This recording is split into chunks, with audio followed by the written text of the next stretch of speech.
What's up, Final Community? YouTube, all my followers and whatnot. I don't think there's a ton of people who watch my videos consistently. But anyway, doing a Monday drinking music.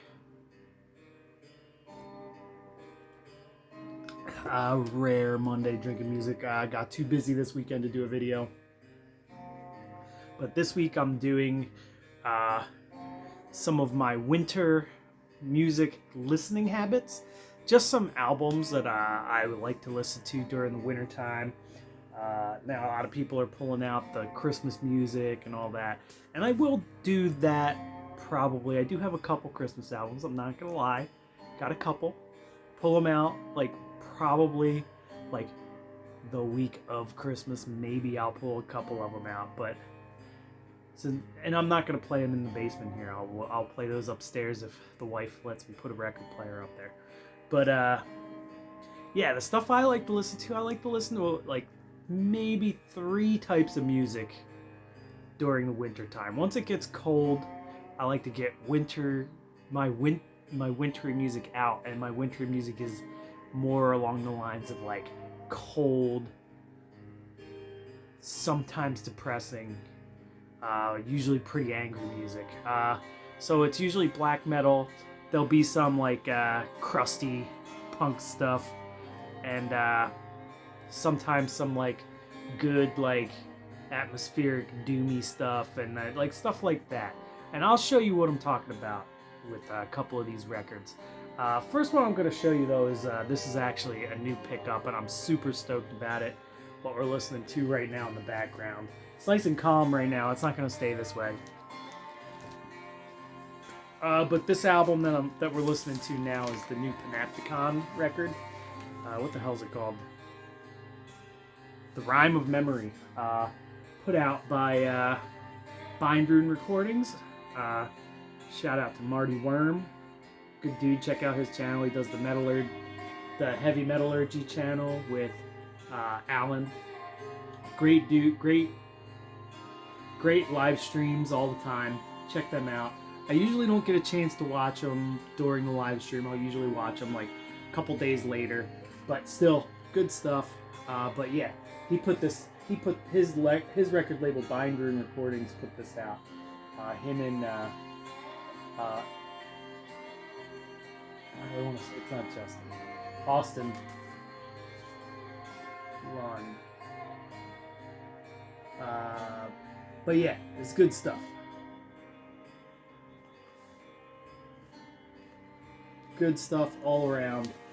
Usually a little more on the atmospheric side of black metal. Kind of like this kind of stuff mixed with a lot of Americana and folky Americana stuff. But this one gets harsh. And when it gets harsh, it's pretty harsh all the way through. Really great stuff. Very apt for the cold weather. It's been like damp and kind of warm and rainy last couple days. So stuff like really emotional stuff like this, really good stuff. But this one came with a big booklet, big old lyric booklet. And it's a double LP. And with this big old lyric booklet. Great photos in the whole thing. It's a beautiful layout all around. And Becca Lund did all the Austin's wife Becca Lund did all the photography and artwork, and at least all the photography. And I think a lot of the artwork is Austin's. I'm not sure about that though, but I think it is. But yeah, really cool vinyl too. This was a pre-order, and this is like the special limited version, butterfly with white and milky clear with white and black splatter. It's really nice. Sounds great. Excellent stuff. One of my favorite bands actually, Panopticon. I met Austin once. He was a super nice guy. But yeah, I talked to him while I was waiting for food at Shadow Woods Fest. But super nice guy. This is just a great record though. So yeah, like black metal stuff like that. But also, there's a couple classics in here that I pulled out to talk about, to really emphasize the black metal. And a lot of these I picked because the covers represent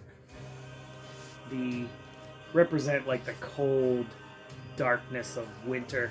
And you know what? I'd like to hear other people's suggestions for winter music, like what they like to listen to when it starts getting cold out and damp and gross. And either do you like your spirits uplifted? Do you just embrace it?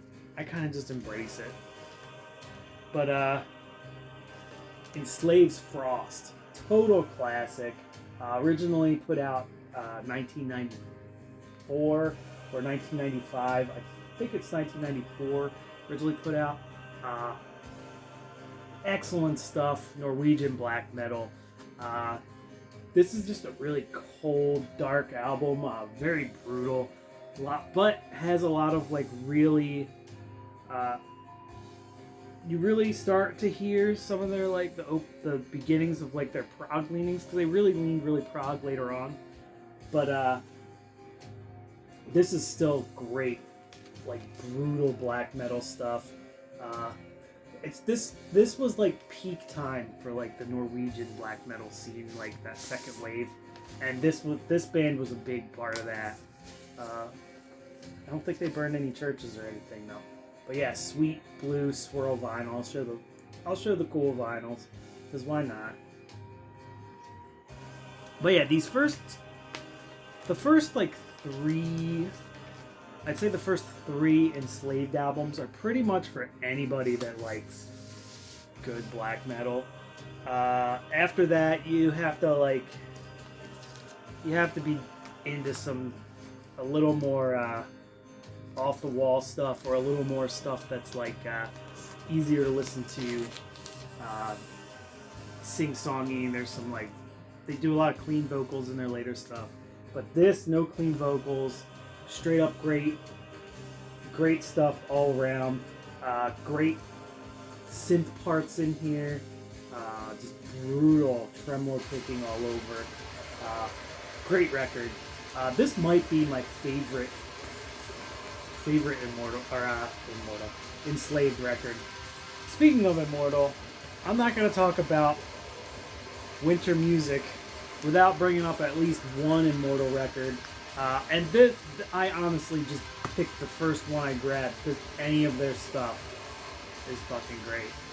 Immortal's probably the band I listen to the most in the wintertime, because for one thing, they're like my favorite black metal band. So you can rail me all you want for that, but I love Immortal. Favorite of all the black metal bands that I've heard. And I don't know what it is about them. They have great songwriting, great guitar work on all these albums. Just really cool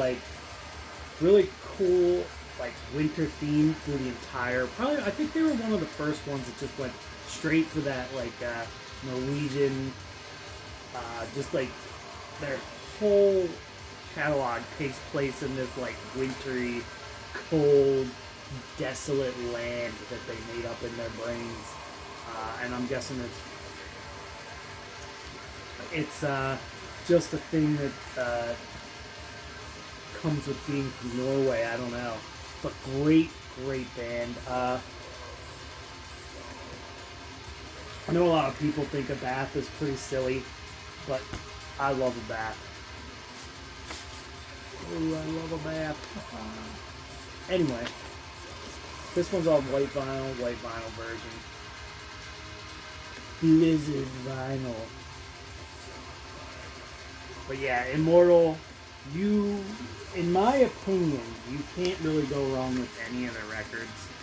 But this one is one of their more brutal ones. Pretty straightforward. Some of their later stuff has like a lot of like the like finger picking parts and stuff like that. And Abath is a hell of a guitarist. He really is. A lot of folky finger picking parts in some of their stuff, but they always seem to go back to like blasting, heavy blasting black metal in this one. Great record, total classic. I can't recommend Battles in the North enough. But all their records are really good. They're the ones that get a little later. They kind of veer. They kind of go a little bit into like I wouldn't say mellow death territory, but a little more, a little less raw and brutal than like this one or Blizzard Beasts. But still really great stuff. And another one I think is like a newer classic. But this album is one of his newer ones.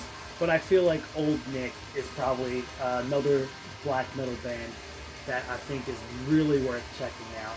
Even if you're not a huge black metal person, the novelty of what this guy does is enough to keep some people who are like kind of on the fringes of listening to black metal in there. He does a lot of like chiptune synth type stuff in here, where it almost sounds like a Nintendo game. And I feel like that's something that like people outside of black metal could enjoy, just for like the straight up novelty of it. Plus he has great like song names, like the Ceaseless Spiral Staircase. Like, he's kind of tongue-in-cheek, but the music is so freaking good on these that it's like he's like look, the name of the album is I Am Vampire Castle. Come on, silliness. It's silliness, but it's freaking great. Blood. The name of one of his songs is Blood, Blood, Blood, Blood. Or Blood, Blood, Blood, Blood, Blood. With exclamation points. So, like, you know the dude's not taking himself too seriously. Which is really fun to me, at least. I believe this is just a black vinyl. It's got some nice labels. You know, good stuff. Like I said, this band, one of the better black metal projects that is doing something weird and different, and that's the dude. One man project. One of the better black metal bands doing something weird and different where it doesn't get corny and it's not like super cheesy. So, great band. But yeah, that's black metal for you. A lot of black metal in the wintertime. Also, I like to go through. This one I kind of just picked as like the atmospheric doom pick. I know they're kind of, and it also has like a blue and white wintry theme on the album cover. Pagan Altars, the Time Lord. Pagan Altar sound a lot like a more occult sounding Black Sabbath, if that makes sense. They're a little rawer than Black Sabbath. Great band though, and they do a great job capturing that like really dark occult feel in their music. It's a little rawer, a little looser than a Black Sabbath stuff. They're considered I think they're considered new wave of British heavy metal. I may be wrong about that. Someone can lambast me in the comments if they want. Doesn't matter to me. But yeah, this was Pagan Altar, recorded in 1978, 79, so early heavy metal stuff. Not super early, not early heavy metal, but like early like for like where it was going to the heavier side of like heavy metal in the 80s. But this is great. Kind of slowed down. Great riffage, great songs, good vocals on here. The Time Lord, Judgment of the Dead, The Black Mass. Great album altogether. Pagan Altar is an awesome band. If you haven't heard Pagan Altar, you should check them out. This one, I believe, came on a blue vinyl. Or is it just black? Nope, this came on like a dark sea blue color. Temple of Mystery Records, they put these out a few years ago, and I promptly searched them out and picked them up as quickly as I could. Sticker. And these were beautifully done.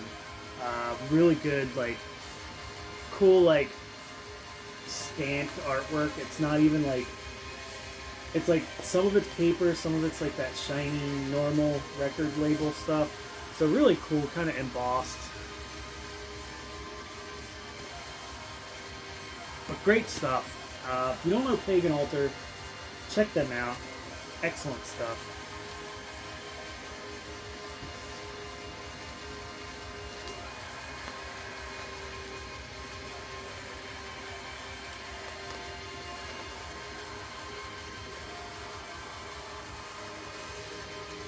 And some other stuff that I like, that I usually play a lot during the winter.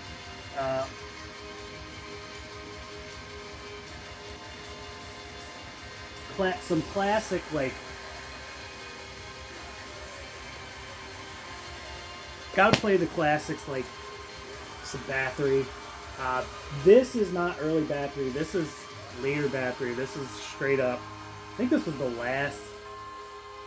I think there was one album after this one, after these ones, but this is actually 2 albums. It's a double LP. But Bathory, the Norland I and II. Norland I and II, I play this a lot because I just really like the epicness of this pair of albums.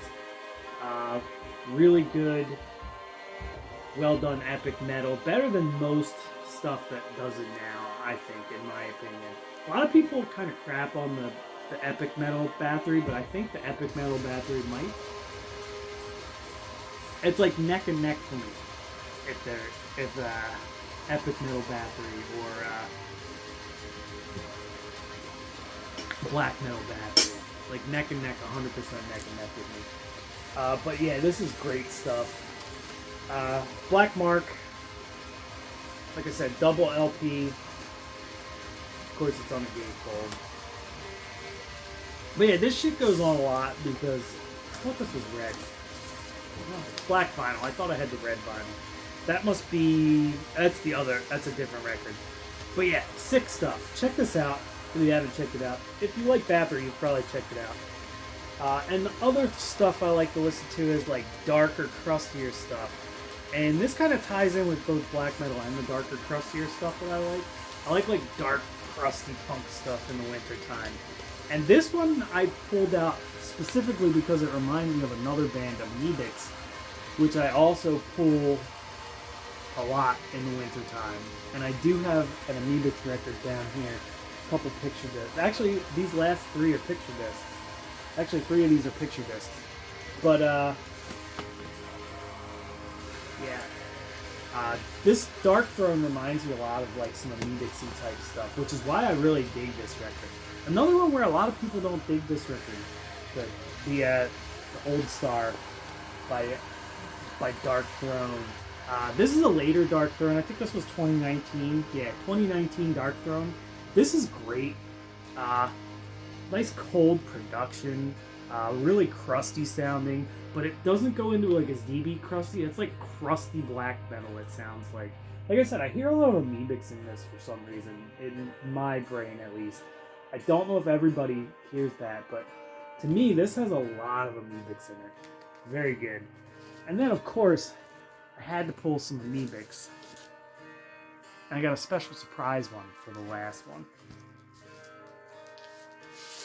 But this Amebix is their 2010 album. What the hell was it called? 2011. I don't remember what this album was called. But yeah, this was the album by Amebix that came out in 2010. A lot of people don't like this album, or 2011. It came out in 2011. A lot of people don't like this album. I think it's a good album. I don't think it's as good as their classic stuff like Arise or anything like that. But Was a Sonic Mass is the name of this album. That's right, Sonic Mass. It took a minute. But I think this is really good. It's a little more industrial, a little more cold and unforgiving than... I wouldn't say cold and unforgiving. It's a little more... It's a little less punk than their other stuff. I'll put it that way. It's almost kind of a little more goth, but I don't think it's a bad thing. There you go. It says it right there. I have a sticker that says it on there, Sonic Mass. What happened with this is I bought it online, and I think I bought it from... I think I actually bought this from Amazon in like 2012, 2013. And I bought it on Amazon, but I bought it up from like a third-party seller, and it was dirt cheap. It was like $10, right? And it came shrink wrapped in like this type of sleeve here. Came shrink wrapped, and this type of sleeve thing that I had was melted to death. It was like melted around the album. I had to cut it out of the thing, but I didn't return it because it was so cheap, and I knew I wouldn't find another copy for that cheap. All right, I got 2 more albums.